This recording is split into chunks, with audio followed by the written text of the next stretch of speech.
பாகிஸ்தான் நாட்டு அரசின் கீழ் செயல்பட்டு வந்த வங்கதேசம் கடந்த 1971ஆம் ஆண்டு விடுதலை பெற்றது.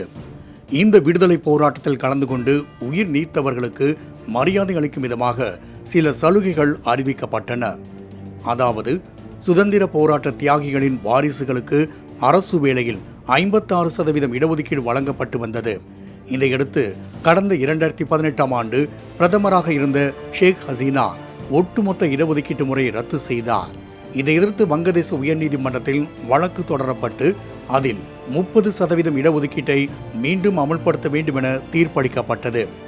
இதற்கு மாணவர்கள் தரப்பில் கடுமையான எதிர்ப்பு கிளம்பியது. கடந்த சில மாதங்களாகவே வங்கதேசத்தில் மாணவர்கள் மற்றும் கிளர்ச்சியாளர்கள் ஆளும் அரசை எதிர்த்து பல்வேறு போராட்டங்களை நடத்தினர். இந்த போராட்டத்தில் பொதுமக்கள் சுமார் 100க்கும் மேற்பட்டோர் உயிரிழந்ததாகவும் 1500க்கும் மேற்பட்டோர் படுகாயமடைந்ததாகவும் அதிர்ச்சி தகவல் வெளியானது.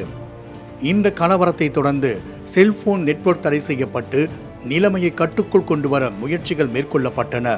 மக்களிடையே சமரசம் ஏற்பட்டதாக அரசு கருதிய நிலையில் இணைய சேவை மீண்டும் செயல்பட தொடங்கியது. ஆனால் தற்போது மீண்டும் வங்கதேசம் கலவரத்தில் பற்றி எரிகிறது. ஆகஸ்ட் 4ஆம் தேதி மாலையில் தொடங்கி அடுத்த 24 மணி நேரத்திற்குள் 100க்கும் மேற்பட்டோர் கொல்லப்பட்டனர்.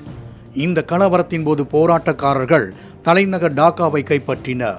இதனிடையே வங்கதேசத்தின் பிரதமராக இருந்த ஷேக் ஹசீனா தன் குடும்பத்தினருடன் தனி விமானத்தில் நாட்டை விட்டே தப்பி ஓடினார்.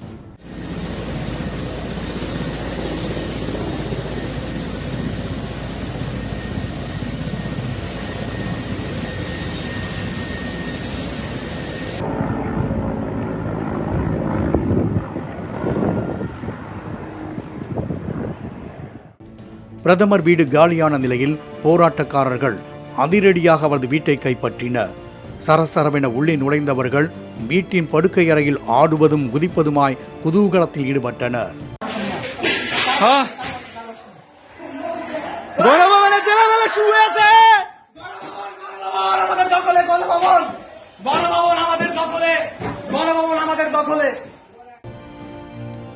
பிரதமர் வீட்டின் பெரிய நீச்சல் குளத்தில் குதித்தவர்கள் உற்சாக குளியலையும் போட்டனர்.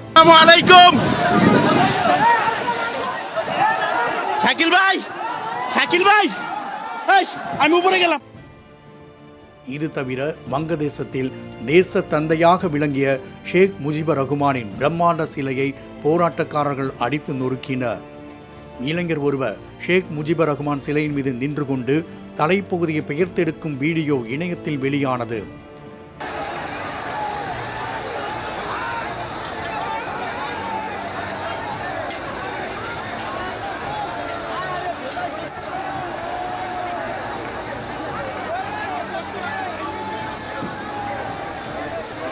இதனிடையே பிரதமர் மாளிகையிலிருந்து தப்பியோடிய ஷேக் ஹசீனா உத்தரப்பிரதேச மாநிலம் ஹிண்டன் விமானப்படை தளத்திற்கு வந்திறங்கி இந்தியாவில் தஞ்சமடைந்தார். இந்த சம்பவங்கள் அனைத்துமே இலங்கையில் பிரதமராக இருந்த ராஜபக்சேவை நினைவுபடுத்துவதாகவே அமைந்தன. கடந்த 2022ஆம் ஆண்டு இலங்கை நாடு பொருளாதார நெருக்கடியில் சிக்கியது. அப்போது மக்கள் போராட்டத்தில் ஈடுபட்ட போது இலங்கை நாடே மீண்டும் ஓர் யுத்த காண்டத்தை கண்டது. நிலைமை மோசமாகியதால் மகிந்த ராஜபக்சே தன் பிரதமர் பதவியை ராஜினாமா செய்தார். அதோடு தன் குடும்பத்தினருடன் ராஜபக்சே வெளியேறியதை தொடர்ந்து இலங்கை மக்கள் பிரதமர் வீட்டை சூறையாடினர். இலங்கையில் நடைபெற்றது போலவே தற்போது வங்கதேசத்தின் காட்சிகளை காண முடிகின்றது. இந்நிலையில் வங்கதேசத்தில் இராணுவ ஆட்சி அமல்படுத்தப்பட்ட நிலையில் கலவரத்தை ஒடுக்கும் பணிகளில் இராணுவத்தினர் தீவிரமாக ஈடுபட்டு வருகின்றனர்.